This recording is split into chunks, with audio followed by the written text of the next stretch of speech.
welcome back to the MSI group stage and Team Liquid versus RNG. Today has been filled with action from the beginning, and this game matters immensely for the final standings. For Team Liquid, if they win, they're in, and Fnatic will not have a chance to redeem themselves in a tiebreaker game. For RNG, they need to win here in order to force a tiebreaker against Flash Wolves for that #1 seed. Tons on the line. Battle for first, battle for fourth. And there's a big difference right now in the pressure that Team Liquid is feeling. Because they were 1-5, the pressure was gone, they weren't expecting to make it in.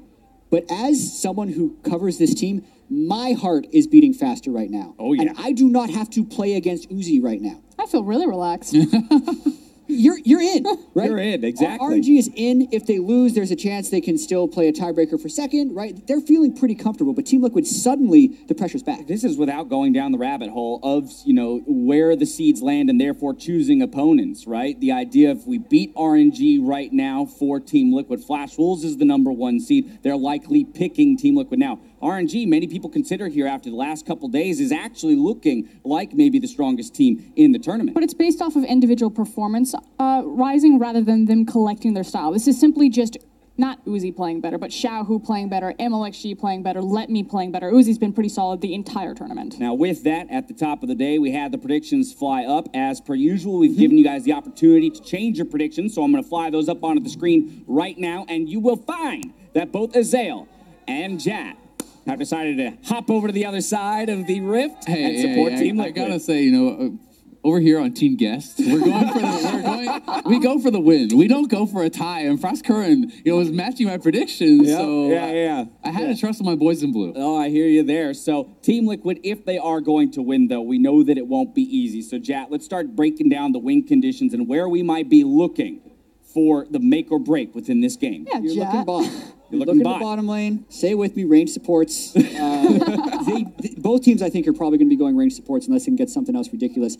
Stack CC in the solo lanes. Keep the narrow win condition that they've had, because whenever they struggled in the regular season, this is what they went back to. TL at this point, when you have a horrible start against Flash Wolves, who are one of the better teams in the tournament, they're still able to battle back, and the way in which they did it, I had really felt that if you're going to beat RNG, it has to be through a dominant bot lane performance. Doublelift, this is a career-defining performance for him at this tournament. He has been so damn good. They put everything on his shoulders against Flash Wolves, and they were able to come back and win. So yeah. I have to feel like his confidence is an all-time high. Frost, we talked Those bot are lane. the groups, 48% damage and 45% damage That's for what the we entire look. group That's what we stage? looked for. So Frost, we talked bot lane. Of course, all eyes are going to go straight to these two AD carries. And the thing is you guys are literally saying their win condition is to go through the greatest AD carry to ever play the game. Doublelift.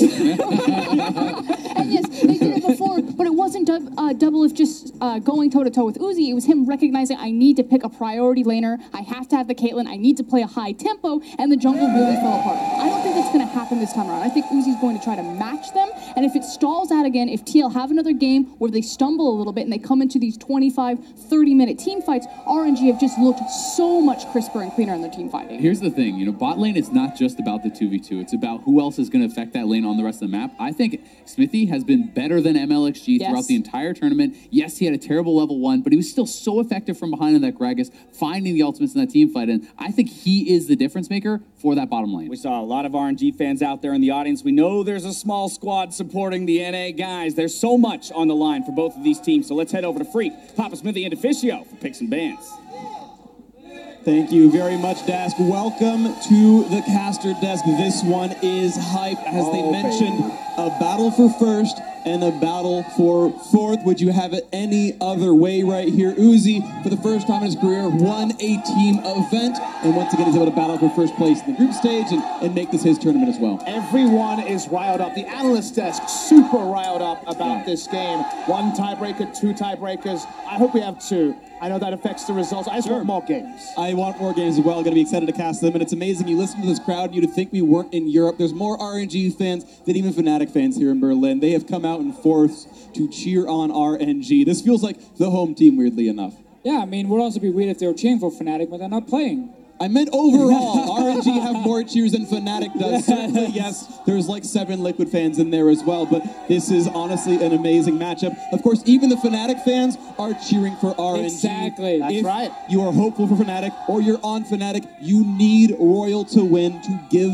Fnatic a chance. And we get to find out whether Team Liquid need particular picks to get over the line. The Malzahar has bailed them out again and again, giving Pobelter something that is reliable. Can he find a secondary reliable pick? Because I just can't see him getting the Malzahar again. Well, he's been picking the Malzahar on red side just before the second ban phase. Team Liquid, they're on blue side in this game here.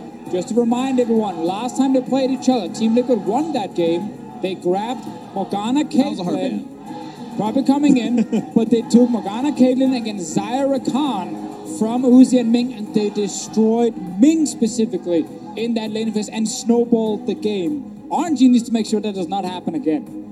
And not allowing Yasuo through. That's a very interesting ban against Pobelter based on I stage think it's games. unnecessary. Based on stage games, you'd have to agree. Maybe he's owning it up in scrims. Oh, wow. Who knows? Double if not willing to first pick Kaisa, actually, respecting what the lane is going to look like against Uzi and Ming. Hoping they can pinch the champion pools, I suppose, in some way. And if it does end up going to counter-pick supports or counter-picks in general, we know RNG have the final overall pick, and I like the fact that this time they recognize the Morgana, so suddenly Rakan is a champion we have to draw our eyes to. Yeah, and I want to see if RNG leaves it open, would Team Liquid be ready to grab that Rakan first for Ole and say, okay, we're going to put you on a huge playmaker, even though he's actually looked the best on the more defensive supports. The Morgana obviously already been banned, so last game he had there with a range support as well. But RNG do not want to take the chance. They just get rid of it. Trundle once again becomes the standard first pick, but teams can change it. Oh, okay. That's a Malzahar first pick. Yeah, I am shocked that champion was left available for the North American LCS squad. I think everyone on our side of the fence is like, yeah, this is the champion. It's worked for Pobelter. Yeah. And that RNG gave it away. They must have something prepared to counter it. Well, there's a lot of picks you can grab against I Malzahar. agree. There's so much that can be worked into it. Karma might be the first pick here, but the Karma mid lane, while she has a good laning phase against Malzahar, wouldn't necessarily be a counter. It is a very nice red side pick for the flex pick Exactly. status. I like it if the other team then grabs a Tam Ken, she put the Morgana down the bot lane against it. But specifically about the Malzahar, even if you do lose the laning phase or you're in a bad matchup, Malzahar, especially for Pobelter, is just such a huge pick because it really allows him to set up double lift to succeed. It's not about Pobelter being the big carry. He's forcing QSSs. He has a point-on-click suppression. There are so many things he adds, and if anyone needed proof that Malzahar was the pick for Team Liquid, well, they just first picked it. And when it comes back to that damage share numbers that everyone was gasping about, every time he plays Malzahar, double lift's damage share will go up because really, like the Fisher was talking about, the CC duration, the suppression, rather than the damage from the mid lane. All right, well, the Trundle, as you mentioned before, does get to be locked in on the Liquid side. They just got to wait a little bit longer to grab it as World Never Give Up wanted to get the Kog'Maw. It's been a pretty huge pick for Uzi. He's done well on it, to be honest. It's a medium to strong laner, is a Rageblade power spike item, good on 1, good on 2, 3, 4, throughout the rest of the game. I think it's just a very well-rounded champion. Uzi will always have some level of pressure. And we see that same thing where Kai'Sa Ezreal gets banned, 2 AD carries that can match in the mid-game, but the Jhin was the one we could just start looking towards because it was the champion used in the start of MSI group stages for Team Liquid. It was unsuccessful. They stepped away from it, but they bought it back yesterday against Fnatic and double lift. Hard carried on that champion. Now there is a pretty big element of risk. All they had seen was a flex pick Karma and a Kog'Maw, and famously you stack the tanks and then perhaps the Jhin will struggle. Maybe the duality was they were anticipating either a tank jungler comes out and Trundle gets a happy time, or the Graves comes out and then you do have another frontliner that Jhin can actually excel against because he can actually kill the Graves. So a lot fewer picks available now for the LPL. We see the Singed ban away from Impact. Honestly, a very good squishy hunter in that champion. Also very good against some of the tanks you can blind pick up in the top lane. Like Ornn is always the go-to one on the red side in your first pick in the second phase, and Singed is a pick against him. Basically, they could just ban Singed into after that the Shen and say we're picking on 100% because the Shen is of course usually Impact's answer to that particular Ornn. Let's see if it actually is going to be banned away by Team Liquid. Yeah, Shen is being the other one coming in. Because RNG, if they grab the Ornn, the good thing is they can still save that mid lane, and therefore also the support pick for last. And they can always swap the Karma down to bot lane if they need to. Who's ready for Ornn versus Cho'Gath in the top lane? I think that's a likely one to look at here for Impact, unless they want to look somewhere entirely different and put him on a carry in this clutch game. It's not been a look that's been great for him, but always an option, of course, as Tahm Kench removes one of the support options here from Ming. Yeah, and I think Team Liquid are fine just saying we can give you Ornn and we get Cho'Gath. Because if they banned the Ornn here and Cho'Gath got locked in by Let Me, there's very few tanks left. Maokai. Agreed. Maokai would then be suddenly the choice, and he's been very unsuccessful when we have seen him. Absolutely agree. So RNG, are you denying the Cho pick? Or sorry, the Ornn pick, that's the one we meant to say. And yes, it is. So what is the top lane matchup for Impact? And what will be the support for Ole? It's quasi-blind. You expect Karma to be a flex support or mid. See, the Cho'Gath has just piled in as you would expect normally for Team Liquid to respond to the Ornn, given that, like you mentioned, a small, effective top lane pull for both these players. The Scion is also available. Oh, okay. We'll see what's happening here. It just will be the Scion top lane. It's just very much a tank, so pretty low damage comp from the side of TL. Basically dependent on those skill shots and auto attacks hitting from double lane. And it's actually interesting because this is the first time in group stages Impact grabs the Scion. One of the problems for him so far has been leaving his lane unless he was on Shen. He's often been just sitting in that top lane, and then once the team calls for him, he walks all the way into a potential Baron. In this case here with the Scion ult, there's a lot more room for him to actually move and be impactful. Ornn can struggle to follow. We get the Karma pick now, the Janna pick coming in for Ole, and they're saying we need a range support on our side.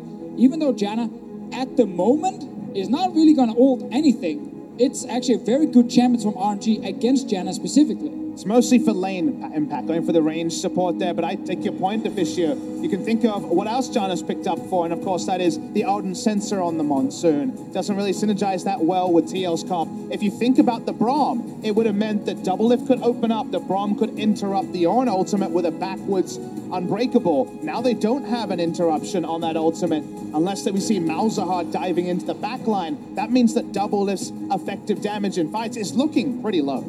It's going to be hard to navigate here on the Team Liquid side. Still a pretty big front line and a healthy back line, but the question is, will you withstand a buffed up Kog'Maw for the damage output here? RNG's comp looking very well rounded from a damage output and even the types of damage available to them. This is a very scary look. The LPL, their representative Royal Never Give Up, poised to take a #1 seed. If they win here, they will have their tiebreaker with Flash Wolves and can take that #1 spot heading into the knockout stage and have their choice of opponent between either Liquid or Fnatic or even Kingzone down there. Yeah, because the Liquid Fnatic would then be the other tiebreaker we would have to play for the 4th place to see which team will go to Paris. Crowds seem to know who they like. Yeah, well, you look at those cheerfuls, and there are a lot of RNG fans out there. Keep in mind, Fnatic fans cheering for them as well to keep their team alive. Game 6 of 7 or 8 today as the players load in. RNG sure to play another one, either a tiebreak for first or a tiebreak for second. Liquid hoping it doesn't come to that, but if they win here or they win a little bit later on, they will be the 4th and final representative in the knockout stage in Paris, starting on Friday. So many different stories need an ending. The chapter of the group stages is close to ending, but will not end in 6 games.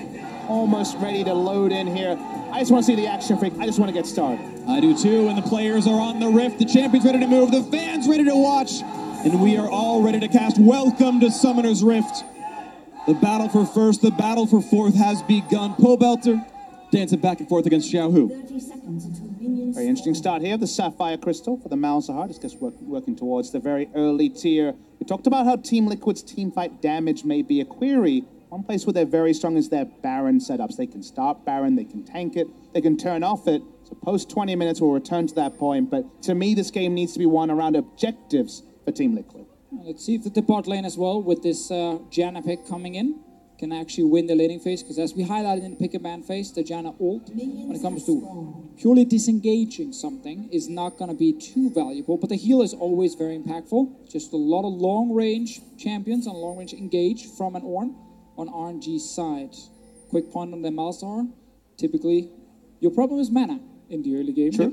You kind of don't want to trade too much with the enemy. You just want to really push the minion wave, and that's why, again, starting with Mana Crystal and TP to go back, as you highlighted, Papa Smithy, is important. This invade did get spotted. RNG wanted to take away the red buff, but looks like Team Liquid able to answer that cleanly enough. They're going to be able to knock that one down without any answers. So we'll see how much of the rest of the jungle gets stolen away. Now this red will be uncontested. Now Liquid should have the push advantage on the bottom side, but that won't matter if MLXG gets to free farm the entire camps down there. And that's a great point, Freak, about the vertical jungling. It's usually what happens here. It's usually safest to just back up to your blue buff after you take away the enemy red side jungle. It does really advantage the side of RNG because the ability to push with a Janna becomes increasingly risky as the game goes on if you know MLXG is bot side. And this could be a little bit scary. We can see Xiao, who does have the push, but Walter not really able to answer Karma in the very early levels. Looks like Trundle will not yet be punished, and they can trade the Raptor camps. As you watch Team Liquid do pretty well in the 2-on-2, but yeah, won't get the entire camp right there, so Smithy is now behind in the jungle speed. It's very interesting, looking both at MLXG on the Graves and Xmithy on the Trundle, because Xmithy has been one of the absolute best performing junglers during this tournament. Been able to stand out even when Team Liquid were losing all the games in the start, and MLXG has been very hit and miss. I think the first few days he actually underperformed, but then started showing us much better games, and this Graves set needs to be a big one for him if RNG wants to lock in the chance to face Flash Wolves.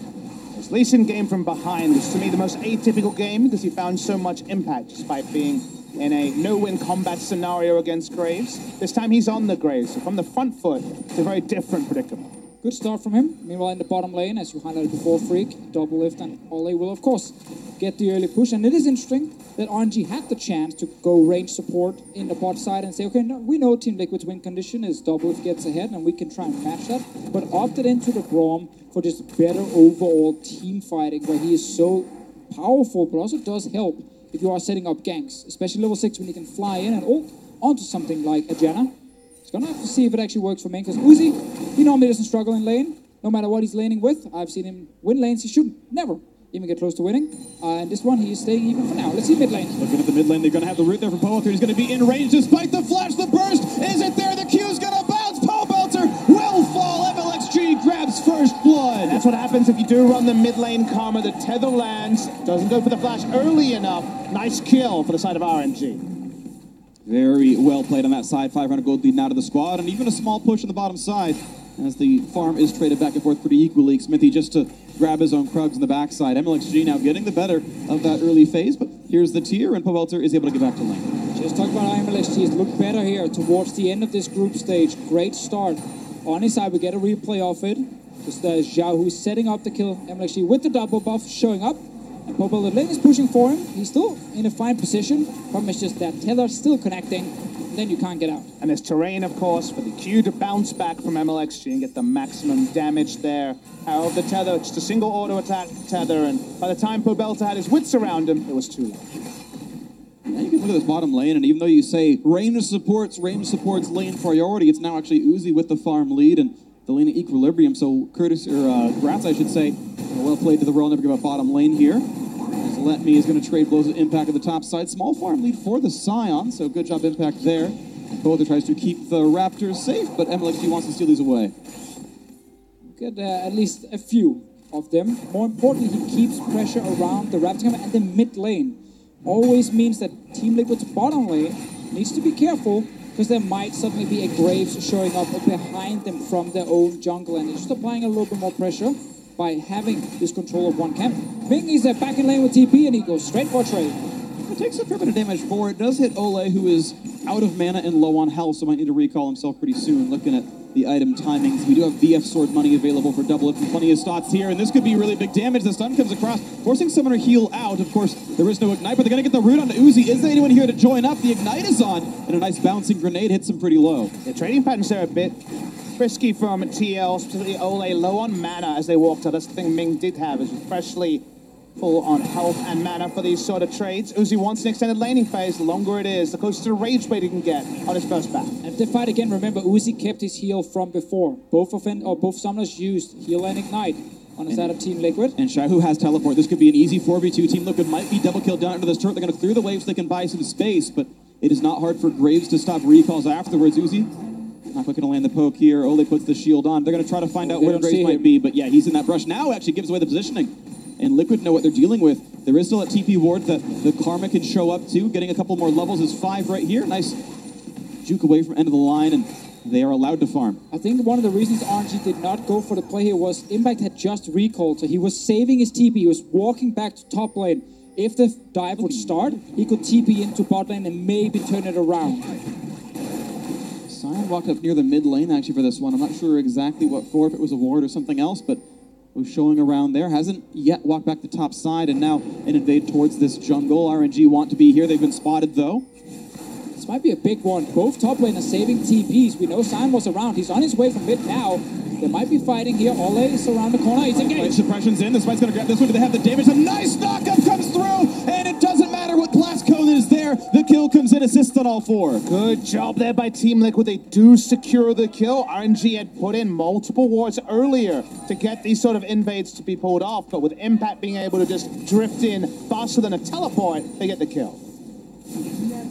Oh, and the pillar is in. Shahu does have flash, though, can get away from this without too many difficulties and pushes Smithy back out. I think Smithy wanted to potentially try and allow Pop to push out because there's no ult on this Malzahar. He's almost out of mana, so that was never really going to work. But this is simply a surprise for RNG that Impact is still around mid with this sign. They were expecting him to have to TP in for a fight. When he then gets to ult, they see him now. But at this point, the engage is on and they can't really get out. So the fact that Impact did not go back to top lane, kept hovering around knowing, okay, there is a chance they invade in. He ended up showing up, grabs himself an assist. And all the players that have gone just a little bit wide earlier in the tournament are that much more reliable with the suppression from the Malzahar. They left themselves open to a counter pick. Graves and Karma certainly can make short work as a duo onto the Malzahar. The Malzahar can also farm if it's just Karma in the lane. And MLXG actually wants this blue for himself. Sends Xiaohu back over to the mid lane as he pushes in and keeps Pobelter away from much of this. Yeah, this is a 0 mana Malzahar. That said, does have teleport. Can show back up into the lane. We'll see if he burns it here. It is a cannon wave. Might be important that he is able to stop this from knocking his turret down. We'll lose 1 CS. Xiao gets to go back on his side, and I think Team Liquid are fine playing Malzahar against the Karma. They're not really going to feel the difference too much in the early game. And of course now when Malzahar gets his ulti, his skirmish power really spikes up compared to Karma that doesn't really benefit that much from a level 6. So that means suddenly we can see Smithy continue playing around that mid lane and look for a potential kill on the Karma bot lane. Uzi continues to do extremely well in his lane, large CS gap, and continue to push toward top lane. So far the pushing lane wasn't certainly synonymous with a successful invade. It's double up again. Nice flash ult. The chain stun is in. They're not going to knock back Uzi easily enough. Ming grabs that kill. RNG have their second. Fantastic play from both Ming and Uzi. They see the small opening and they flash in so fast that Doublelift cannot react in time. At the moment the CC hits, he's dead. And it's all about the timings. Ole was a couple of minions away from 6. Ming pings it, goes in. Ole only has a shield and 1 Q to disengage. He has everything up, but Doublelift dying, and that turret's super low. And now the pressure is the top side, though, to answer this in some way. Unstoppable goes forward. He's still going to find this one. The CC is there. Let Me is flashless. This has to be a kill for Team Liquid. A bit of time gained, but not really much. And there's 1 kill on the top side. First turret still to go to Uzi in the bot. This is what we have seen all tournament long from Smithy. Whenever something happens on one side, he's ready to respond on the other side. Instant kill on Let Me, can push the minion in from Impact, and let's see if Let Me wants to TP back to top lane. Because then Impact can save his, and we might get Team Liquid with an advantage on the other side. For now though, they have lost the bot lane turret. The Drake is going down in favor of MLXG. Uzi, 104 CS already. Solo gold on the turret as well, so the Rage Blade is going to be available. And now wherever he goes, Team Liquid had better have a flash Malzahar ultimate, or they're going to have a lot of damage to respect. Yeah, they need that TP advantage, so that Impact comes in. It's a 5 versus 4, but that's not happening because Let Me, he's just saving it. He's walking back to his lanes. And classic, the AD carry decides what's going to happen. Fashion, you can see that it is Let Me who is forced to go bot lane with the wave that's pushed towards Doublelift, and Uzi grabs everything on top side. Now Ming was level 6 already in vision, and Doublelift goes for a single order. Ole is 6, it goes a different way, but he walks up and RNG smite him down. Remember previous RNG support Emada surprising Doublelift with aggression. This time Ming goes in decisively, and that decisiveness gets Uzi so much gold. So 1,400 gold puts RNG ahead. Impact hoping to wave clear against this duo. There is just about an ultimate available for this Braum, as the bot lane's going to be pushed in thanks to Rift Herald. And it's going to be maybe a turret trade here. I don't think Lemmy can defend this too terribly easily, but Xiaohu is here as well. Good wave clear out of Impact, and now it's Ming and Uzi under the turret. They're going to layer some crowd control, and it is going to be the kill picked up. Ming drops aggro cleanly. Nice pickup as Rift Herald is sieging the bottom lane, but it is not the same kind of advantage as that RNG gained topside. Oh, Pobel is on his way now. He wanted to push the wave first, and the moment he shows up, RNG needs to back away. So it's going to be a turret trade, but there's another kill for RNG, and this one goes to Uzi. And this is where Pobelda's kind of caught between two different masters. RNG know their damage output and Impact overstaying against a very early Rage Blade takes him down. All Pobelda did in the meantime is push a wave, walk bottom, and recall. That means that RNG increased the turret speed. And that wave wasn't even denied. Actually, MLXG was able to walk down to mid, collect the farm as Xiaohu backfilled bottom lane. So Royal are playing this mid-game macro better. The power spike of Rage Blade, of course, helped, but they're still allocating the resources into better spots. Very, very true. And RNG looking towards the last outer turret, which is in the mid lane, of course. As we highlighted earlier, once Malzahar gets a bit of mana, he can start just doing this. Eat a wave, put his minions down, and it will just always push. Let's see if it engages. Flash ult comes in, it's here for the pillar. There is a flash for Xiao, who does get over the wall and gets back out. A start of a TP for Let Me, and is going to cancel that one. Wasn't maybe a bit over aggressive. I don't think it was going to die on that one, but at least a small teleport advantage now for Impact, which could be used, but there is no Drake or Baron to take. RNG already sieging towards mid. I think Team Liquid had a good plan there. If you can kill the Karma before RNG shows up to siege, you prevent them from playing aggressive until Karma respawns, and it buys quite some time. But obviously the damage just wasn't there because like Smithy never got in range to auto. And Uzi with his snowball, it hasn't gone for a Zeal, he's gone for a QSS to stop him from being the one who could be picked through all the shielding available on RNG, and that's what happened. Criticized QSS timings in our first game of our set. That was from Fnatic. They were respecting a Skarner, this time early QSS. Here's the horn looking as Doublet's knocked into the air. Ole as well, just chaining the crowd control, and Jin is going to fall yet again. RNG get killed, number 4, a fitting target for that. They knew that there was no flash on double lift. They knew that the Janna cannot really disengage against a long-range engage off an Ornn, and Ming. Second time, he just goes straight at double lift. Of course, his flash, lower cooldown due to the spellbook, and that's now 2 kills against double lift. They can continue the push here. Impact, even with a teleport, is not going to inspire any fear into their eyes. They continue to push here. Pobelda's flash down. His ultimate available soon. And all TL can do is try to stem the bleed. I'm gonna hope they can staunch this before too long. If they get lightheaded, it's going to be lights out for them. 2,500 gold behind.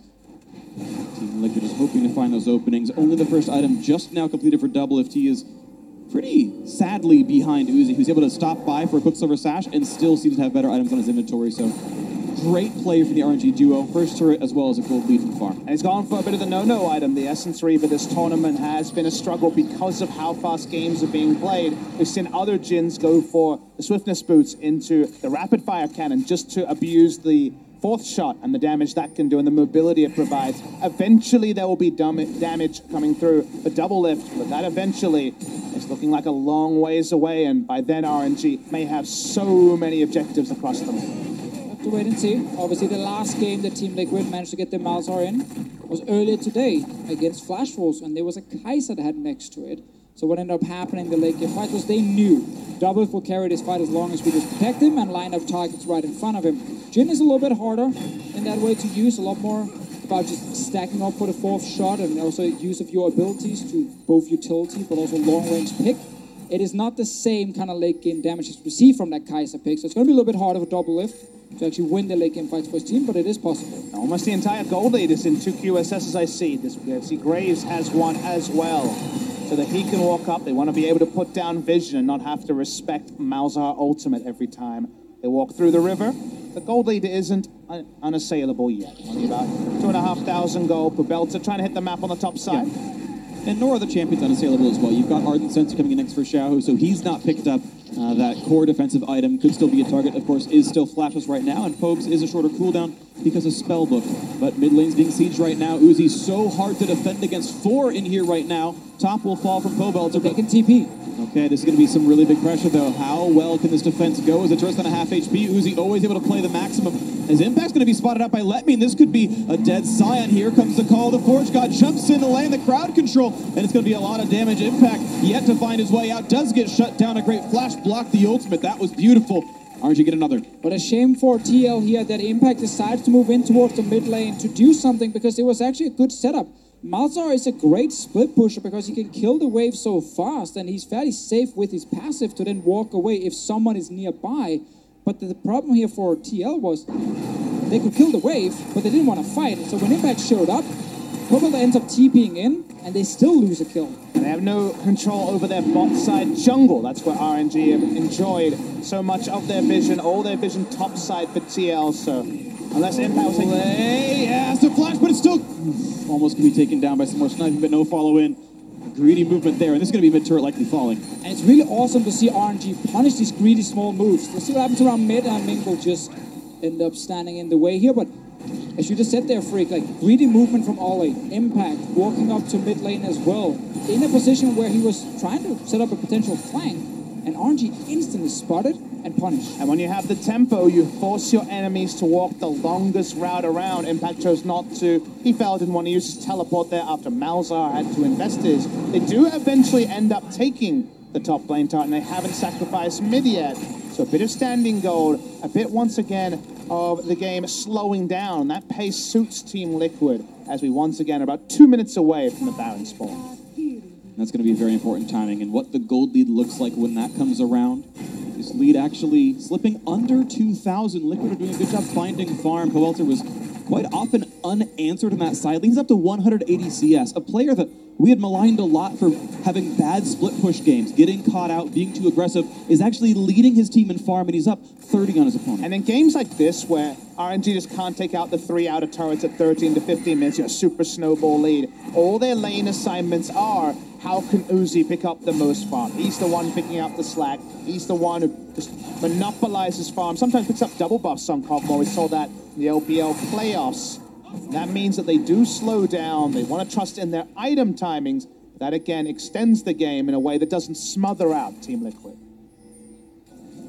So when does the next power spike come in? We are pretty close to Hurricane out of Uzi. The Ardent Sensor crucially done now, and the Seraph's Embrace combined and converted as well for both these mids. Xiao, who cannot make these team fights great for the double marksman. Yeah, we're definitely looking at a situation where the next couple of minutes, all the damage is in Uzi's favor, both with the buff from the Ardent Sensor and just his own items and champion. RG didn't know that, so they keep moving around mid lane, trying to set up Uzi, just get a few hits on the turret or a potential fight.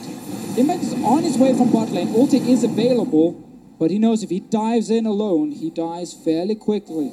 In inventory, actually, there's more in the pockets right now of Team Liquid. They're actually under farm compared to the gold right now. They're not going to come by. They find Powelter. The first going to be enough. He flashes back, but now they're getting Smithy knocked into the air. He's running out of health. Popsicle does run away, and now Liquid going to open back up with Curtain Call. Is there a target, though, as Letme just tanks the shots with the shield on. A bit of damage towards Xiaohu, but a disengage. Flashes down 1-2 on Liquid side. And they're going very even. Double Lift has to flash right at the end, which is the one awkward thing to discuss. Ole had a great channel on the Monsoon to heal up everyone and stop everyone from going down. Quick Smithy. Sure is. He spots the opponents, but Xiaohu's going to be in range for this one. Smithy does not have flash, a good pillar. Letme, can he find the crowd control? He's going to run as fast as he can. Xiaohu flashes in for the Q. He's going to be able to train the route as well. And Smithy is going to drop. Another kill comes through as the mid turret falls as well. Royal stretches the lead almost 4,000. Another situation where Team Liquid are trying to get a little bit more than maybe they should try and go for here, and they get punished instantly by RNG. They also lose the mid lane turret. I really want to highlight Ming specifically on the Braum whenever these fights are starting. He's always jumping in the front line. He's landing crucial CC, and he managed to force that flash right after from double. It could be huge for the next one. So them grabbing a Braum, not a range support, win the lane, and then they can do this in team fights. But for moments like this, I would have said that resetting this team fight and no one dying was a win for Team Liquid, delaying the mid lane turret going down. I thought the action would have ended with the curtain call. They had so much after that, and then Smithy caught with his hand in the cookie jar, stealing away a blue buff. Yeah. It really seemed tone deaf to really that Team Liquid should have just been purely fighting for that mid lane turret. Mid lane turret, of course, did go to World, never give up. In addition to that kill, RNG's lead about 4,000 right now. And of course, both these teams have reset, full Hurricane done, which is a huge, huge bit of power for this Kog'Maw. Uzi will be incredibly difficult to deal with. Good luck to Team Liquid dealing with that. Quicksilver Sash still not yet for the mid lane. Could still be a target. Yeah, if you're looking at squishy targets for Pro Builder to ult, it is really only Xiao Hu on the Karma. There should be a lot of protection coming in from him. I can all engage. This on pick has also been crucial. Flashes down. And Doublelift has nowhere to go into the air. He is an Uzi on a killing spree. The picks were there. Let me get the ult. And you just get punished. The moment you're out of position without your summoner, RNG goes straight towards the Baron. We're only 21 minutes in. They got a Mountain Drake and the Infernal. Let's see here if Team Liquid wants to do something. Smithy is around, but no flash on his side.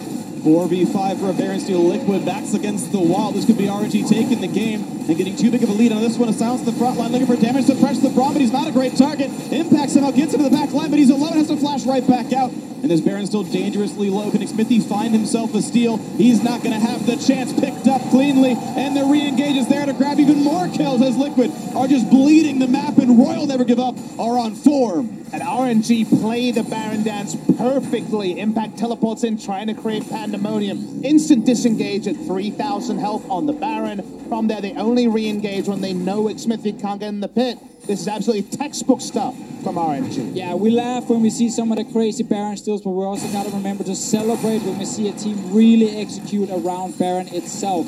There was no flash from Smithy, so it's hard for him to get in, but still RNG had to react to a TP coming, had to dance around, not fully reset the Baron, while still denying Team Liquid's chances of getting in to steal it. Because it's an outnumbered scenario, let me, Ming, they can all tank the Baron for longer. One impact flashes out.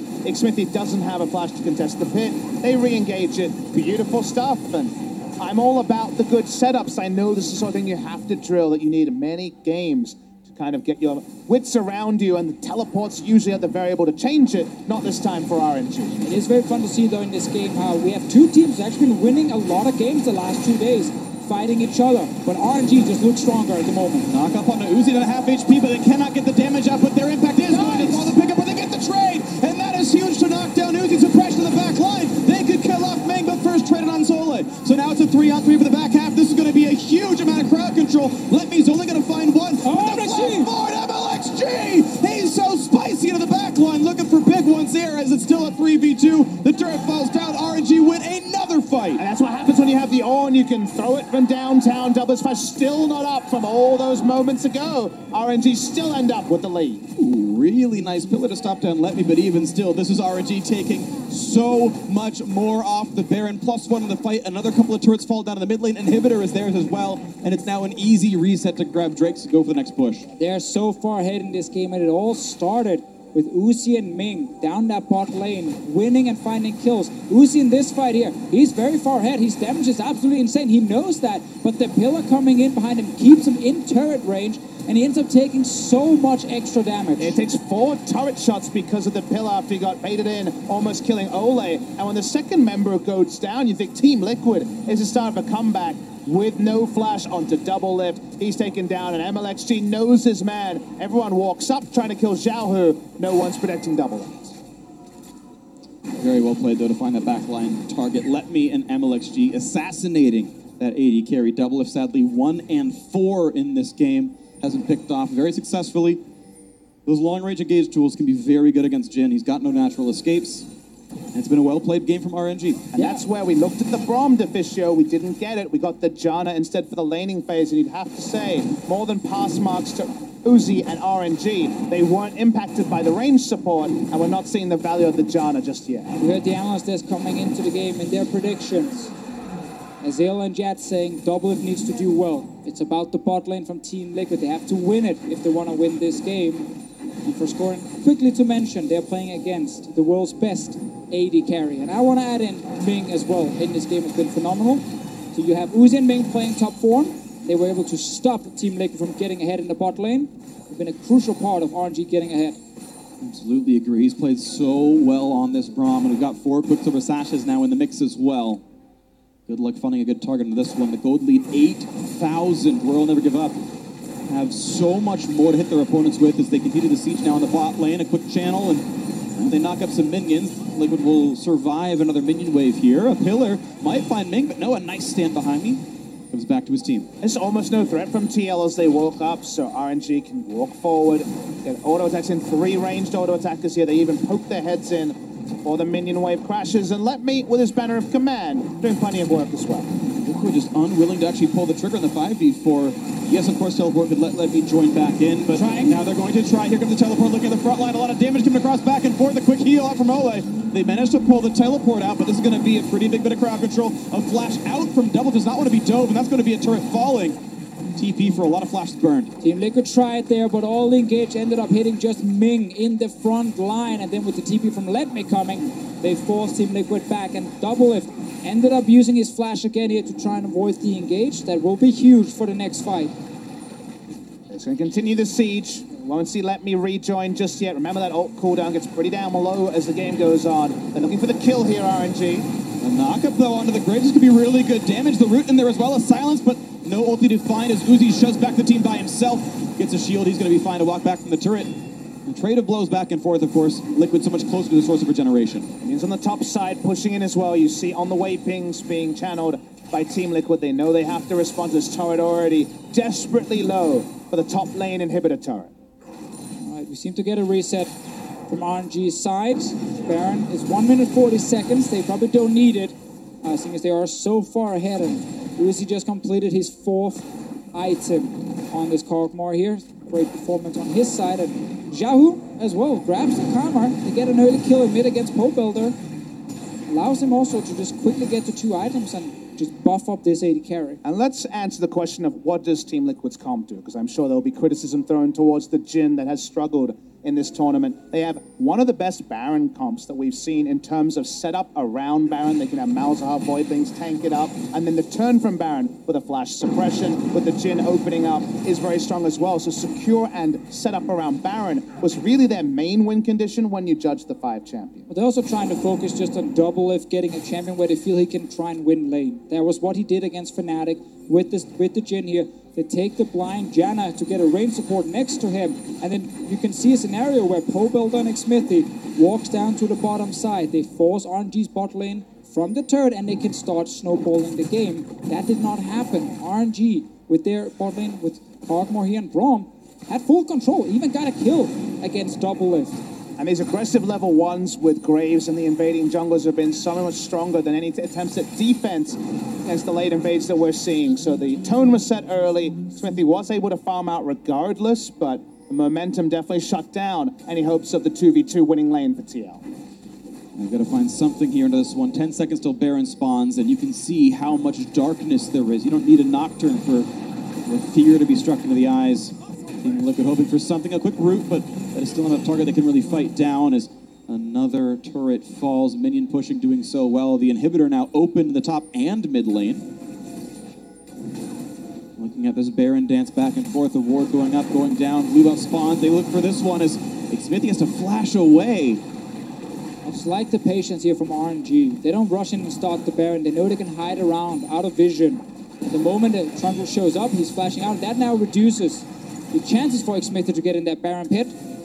Team Liquid will need to fight their way out of this one. RNG, they're ready though. Hoping for the team fight. Here comes the backline access. They don't find any targets just yet. And Let Me whips the ultimate. Is this the fight that Liquid needs? Down 10,000 gold. Knockup not quick enough to find Cyan. Kites away, almost dies to Uzi. But the health bar is simply too high. Rolling up, just outstat their opponents. Abysmal execution from RNG, but from ahead it doesn't matter it much. Still 10,000 gold. It's still control of this Baron. But now if you walk up as Cyan, as Smithy, the turn isn't as scary from RNG, but the Baron damage, oh boy. It's a lot. Another 3,000 health point. They're going to find the front line. Look at the burst coming across. Looking to kill off Lord. Let Me just barely slinks away. But they silenced the front line. A quick pickup from the Baron. Health bar still low. Another silence. The shield's coming up. But can Liquid find an actual team fight? They wait out for Uzi's W to time out. Impact stays alive, and here's the curtain call. Will this re-engage work for Liquid?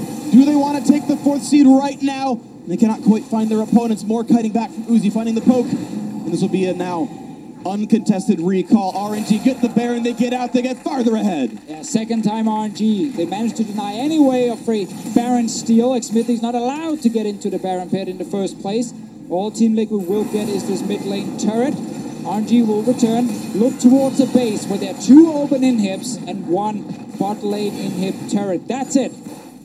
It's the benefit of a gold lead to Fischer. When you are ahead, you can make execution mistakes that we saw Kingzone earlier today unable to make without being punished in the game early by the Flash Wolves. Now, TL back away. It was about the best case scenario for them. If they lost multiple members, the game could have just ended in one passage of play. But RNG, they still wear the Baron. They also have a naked inhibitor in mid lane and in top lane to return to. And important to highlight that the mistake that happened wasn't the most important thing about the RNG team fight. It wasn't Uzi flashing in and suddenly he would die.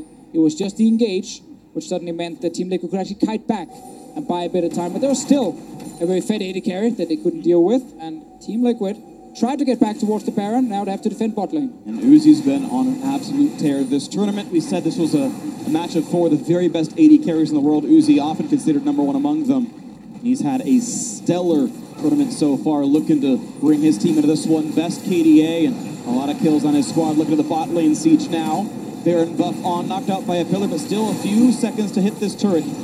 Got the health bar lower, a big knockup. Letting it try again to find the engage. Gets a couple of them there. They're going to go for impact. He's going to try to ult away. Buys a few seconds. And now the re-engage towards the Ornn. Do they have the damage? Letme's getting low. Pops an hourglass to buy some time. The stopwatch makes them do that, but still able to cut away cleanly enough. They're going to force out Ole. Uzi gets the kill. Ming takes the turret. The shields are so big. And Uzi wants them all. He's on a double. He's got a red buff. He's going to pop the move speed. Looks for Xmithie. Almost gets that third one, but they've still cracked the base. They're on the second inhibitor. That one's going to fall with the 5v3. You have to believe RNG going to make this one closed out. They will get that battle for first place as Uzi gets the unofficial Quadra, and he's going to look for that 5th one. Not going to get the slow just yet. And they have the restraint to go back for the Nexus turrets. Royal never give up. Gonna end this record with the win. It's gonna be a great run of 7-3. They will have their showdown with Flash Wolves for the best team in group stage. Uzi was just waiting for his moment. He didn't care if he was against a double range lane. He knew he would find his time. And now RNG book a date with the Flash Wolves for that all-important first slot. And we are going to 5 games on our set. And RNG versus Flash Wolves happened yesterday, and Royal Never Give Up had won that one. You think they are poised, they are on form now, ready to take that stab to grab the #1 seed and live up to the legacy that Edward Gaming had so many years ago and take this title, win an international tournament for China. It'll be absolutely insane with these two tiebreakers, because the other one, Fnatic versus Team Liquid. Oh, baby. Like, coming into this, that was not exactly the kind of tiebreaker I was expecting to see. Fnatic 4-2, they were looking good, but they have lost so many games now. And Team Liquid, despite the loss here, have done so well the last few days to bounce back. And now they get to face each other. Loser is out of MSI, winner goes to Paris. Sometimes you can't script these tournaments better, can you? No, absolutely not. So we know some of this shape up right here. Kingzone guaranteed to be the 3rd seed overall. They can't move from that spot. That's their end to the group stage. As RNG won, they've pushed above them. RNG versus Flash Wolves, the battle for first, and the choice between do you take Kingzone or do you take the winner of Liquid versus Fnatic? Of course, the other matchup is that Liquid Fnatic battle. 1 game to decide who is the last one to make it. Yeah, and RNG will return to the stage shortly. They will be playing the first tiebreaker against the Flash Wolves. So we have to decide first place, and then we get the very important one, battle for the playoff spot. They have an even quicker decision to make, because last time these two teams played, it was Karsa that jumped in to play against his old squad. Yeah. So even starting jungler is going to be something that we can really closely look at, as it does affect champion pools. Both of them have shown Graves, but I think it is going to be a very intriguing thing, especially with the mind games of bringing Karsa in against his old team. So 2 tiebreaker games. I am excited we get to stay on air and talk about more amazing League of Legends action. Oh, it's going to be beautiful. So RNG versus Flash Wolves, that battle for first. And now, to get some more insight on that game, let's leave it to Dash and our analysts. Thank you very much, gentlemen. RNG, they've bought themselves a tiebreaker here for first place against the Flash Wolves. And for Team Liquid, they're going to have to pick up one more win against Fnatic if they want to scrape by and grab that 4 slot into the semifinals. Before we get into the nitty-gritty of this game, I want to run back through the final moments of this game as Uzi carries his team to victory. And the Kwang Xiaogo comes up huge in these team fights. It is, of course, his name, the Mad Dog himself. And RNG have all been about raising the puppy. What I love is watching Uzi in team fights and what he hits to stack his Rage Blade before he immediately turns on Janna and literally 3-shots her. Yeah, and Uzi is insane. He knows how to play these moments, but it's about how you get there. The punishing he does in the laning phase and the way he found every single kill at every stage in the game. Lights out performance. I'd honestly say, I mean, Uzi had an incredible performance, but when you talk about the way he got there, I would say that was Ming. I think Ming was a monster in this game. He was constantly, finding opportunities to jump forward, put that Braum passive on someone, and then Uzi obviously there with the follow-up, with beautiful team fighting, given those advantages. But it's Ming that found the great pick on double lift in lane. It's Ming that put that bottom lane behind, and we watched that final fight. But that was, the game essentially decided by then because they were down 10, 11,000 gold. And a reminder that Ming, this is his first time abroad. This guy was effectively a rookie when they went internationally last time with RNG, hand-picked from Young Miracles, one of our challenger squads, if you will, from China. And so seeing the synergy that's been built up with Uzi, having this partner in crime next to him, it's just a joy to see Ming really blossom into a top-tier support in our region right next to Mako.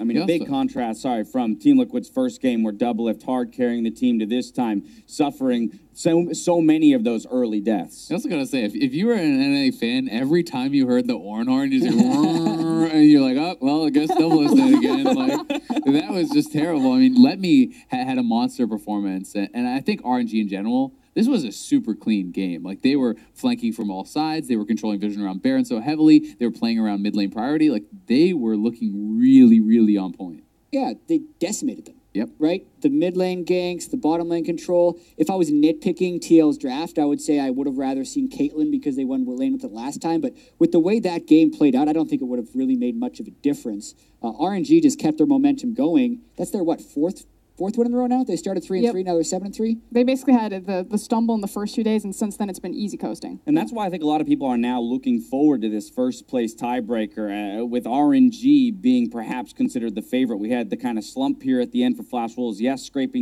or rather a dominant win against Kingzone in their very final game to secure that tiebreaker, but RNG is looking real solid. Do we know what side Flash Wolves are going to be on, blue or red? Don't have the actual side selections yet. RNG will get side selection in that matchup, so they'll get to choose. And as was mentioned by the casters, our first place tiebreaker will take place before the fourth place tiebreaker. I'm just going to throw this one out. If I'm Flash Wolves, I would like to see 3 bans. I would like to see Ezreal, Kai'Sa, and Kog'Maw. I think you have to force Uzi onto something like a Tristana, preferably the Xayah, because it is a champion that he's less comfortable on, and you just somehow find that priority and just beat Uzi to those item breakpoints. Because I think if this is even footing in a 30-minute game, you absolutely lose. RNG locked red, confirmed. I think that's the right call.